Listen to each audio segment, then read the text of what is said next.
Hey guys, welcome to another homeschooling video. A little while ago, you guys asked me for some homeschooling videos and you guys asked me a whole bunch of great questions, and instead of just combining that into one long video, because I tend to talk, although I do plan to make this video shorter, I broke the questions up into 3 possible videos. And so if you didn't see my first one, which is all of the technical things about our personal homeschooling, what we do specifically, curriculums used, our rhythm, things like that, then you can go check that out. I will put it in the link description box below.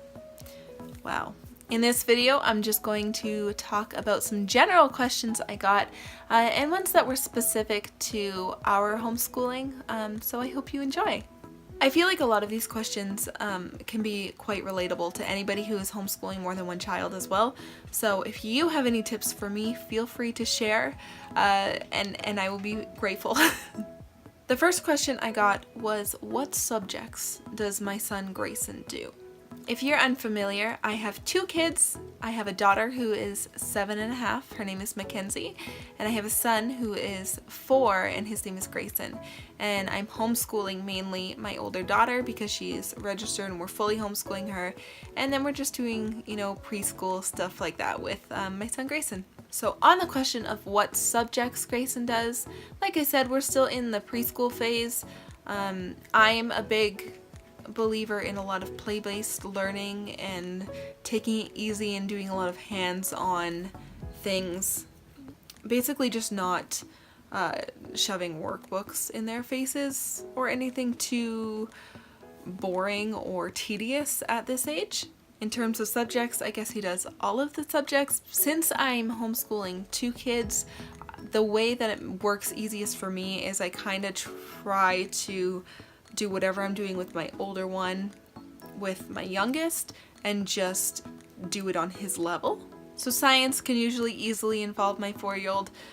There's a lot of things we do just as a family in our normal daily family life, so he's exposed to a lot of things like that. Especially we do a ton of nature study, plant study, just everything involving nature. We're very heavy nature based, just because that is kind of what our life is like. So but even with main subjects, he's usually involved with the science stuff because I find science to be a really fun hands-on subject. It's really easy to get the little ones involved, I find personally. But we do all of them. We do language arts with Grayson, and we work on alphabet and reading and things like that. So I'm working on all the subjects with him. Math, social studies is a little, I think, intense for her 4-year-old. But we do work on things like character building, and again, it's those things I don't worry so much about at this age and even at Mackenzie's age, because they're very ingrained into our life.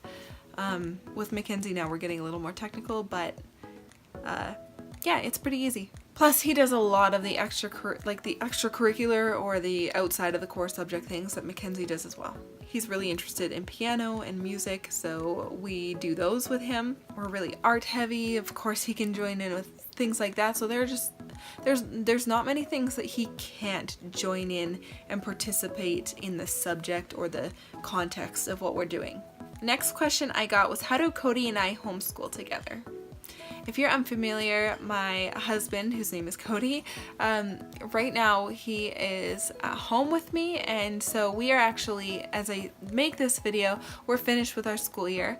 However, we weren't, and he's been home for a couple of months with us, and so I know that's probably where this question was coming from, is how do we work the homeschool with 2 parents, because in many families it's just the mom or maybe the dad, but usually it's just the one parent, the stay-at-home parent, doing the homeschooling. At first, I'm not going to lie, homeschooling was probably the most difficult part of having Cody home, just because it kind of messed up our rhythm. It felt more like a weekend than it did a weekday, and that was a little weird, and he was unfamiliar of just, the general rhythm of the day that we like to keep. But once we got him on board and he got used to, not on board, but once he got used to the rhythm and just kind of how our day flowed, everything was really nice. I actually found it incredibly helpful having Cody home, because with both kids, then one of us could focus on the other one. So when he first was home, a lot of the time he would take over Grayson's entire activities and work so I could focus on Mackenzie's school, which was really great because it gave us just a little bit extra focus time. And it was really great for Grayson too because he got undivided attention with his learning activities as well. And I think it helped him stay focused a little bit more too, because 4-year-olds don't always love to focus for very long, which is fine and normal, and that's okay. And then after a little while, we kind of would swap back and forth if I needed a hand, or I noticed I just kind of wasn't, or I could be doing more, then he would step in and fill in, but I would still the main teacher. There were definitely days where I was busy or out of the house and he took on the entire homeschool day himself, and he did amazing. He's wonderful. But yeah, there was no real issues with homeschooling together. It was helpful and I really enjoyed it. Now, when speaking in terms of when he was working and when he will be working again and we're homeschooling, we'd still definitely homeschool together because there are some subjects that he is much stronger in than I am, and there are some subjects that I'm stronger than he is. But there's also just some subjects that he's passionate about. Social studies is a huge one for Cody.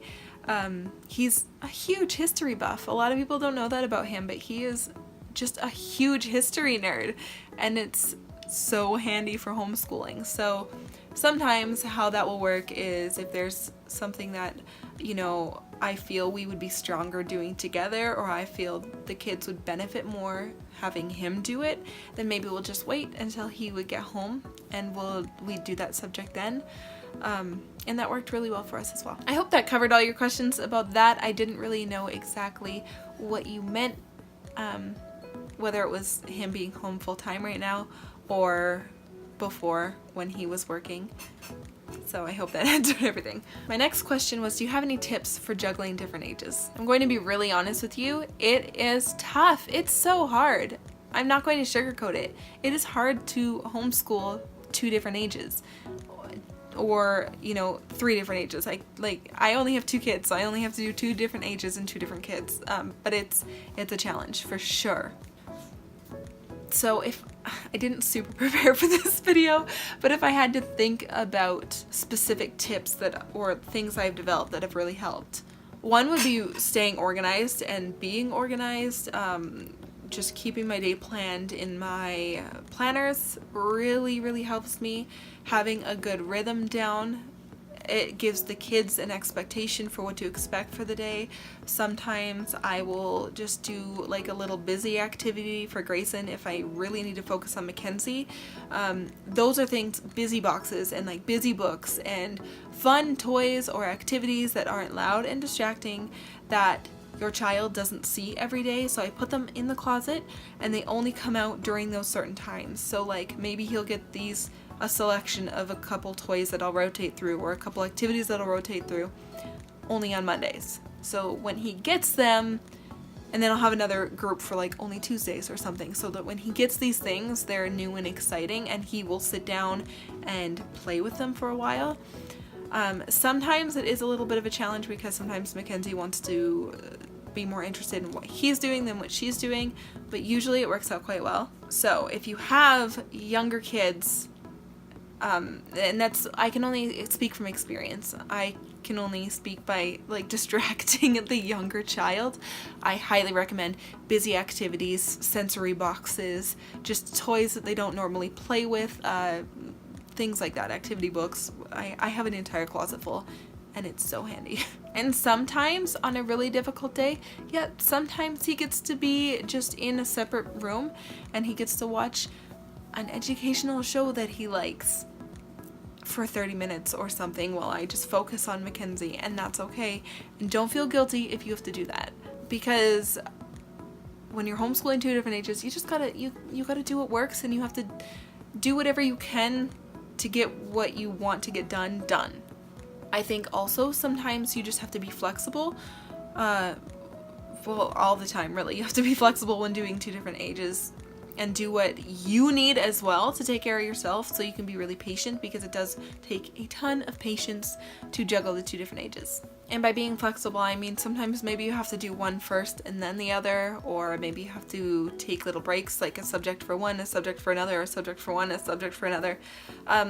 Be flexible, create a routine or a schedule that works best for you, and don't be afraid to change it up and throw it all out and start over the next week if you have to, because sometimes that happens. This is an area though where I wouldn't mind hearing your tips as well, and I'm sure a lot of other people would love to hear your tips, so if you have any tips about this, put them in the comments down below so that other people can read them as well as me. Thank you. The last question I got that I'm putting in this section is, do you find it distracting to have school in the living and dining area? So for us specifically, this means because we have a tiny house and we're kind of all smushed together, so our living room and dining room, it's like I could touch it almost.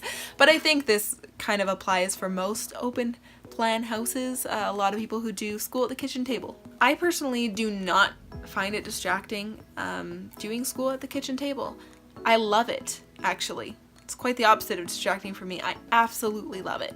We've had our own spaces, we've created classrooms before, we've had separate spaces that aren't part of the house, that are just like a classroom or a classroom area, and I always come back to the kitchen table, and now I've learned that this is what works for us, that's what I like, and so I'm not going to change it back unless we need that. But I love doing school at the kitchen table, and I don't find it distracting. And I just ran out of storage. Sorry for the little pause. Just let me collect my thoughts for a second and remember what I told you. I think for us, this having the schoolroom in the dining area, it also depends on your morning routine and what that looks like, and just what your kind of rhythm to your day looks like. For example, for us, we do no screens before school until after school is already done. We play music, we have a good morning routine together as a family. Everybody's calm and focused and ready to do school for the day. I also find it helpful because I can set Grayson up in the living room if I need to, if it's something at the table's not working, so I can still see him and watch him and make sure he's not getting into trouble, but then I can still focus my attention on Mackenzie, and I find that quite helpful. Also, if I'm honest, it helps keep my house cleaner because I don't like working in a messy or cluttered space. And this is the main area of my house, so I find I keep it a lot cleaner when I'm homeschooling.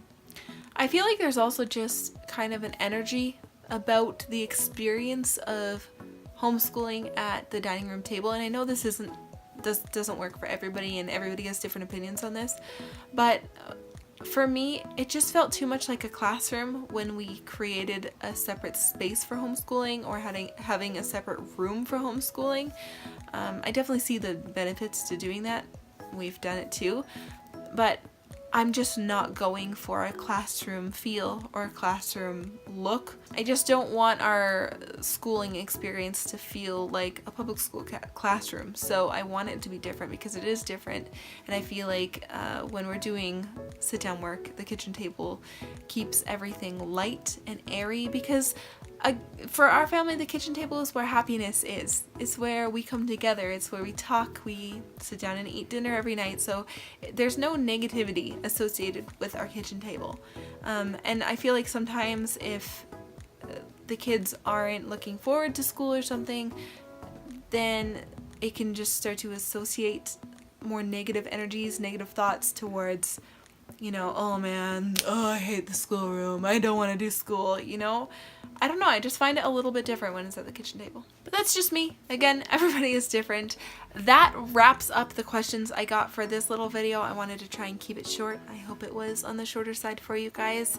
If you guys like this video, give it a thumbs up and subscribe if you're not. Those really help me circulate these and reach more people, and I just like to know your feedback on these as well. If you guys have any feedback to any of the questions that I got that you would like to add to, please comment below. I'm sure that other people would like to hear those too, as well as myself, 100%. My next and final video I'm doing in this little end of school year series is a basics video, because you guys wanted to know all about homeschooling basics, how to get started, things like that. So if you guys have any specific questions that can kind of guide me to give you the best video that I can, that would be greatly appreciated. You can leave those below for me, and I'll try to get that to you much sooner than these were spaced apart. Sorry about that.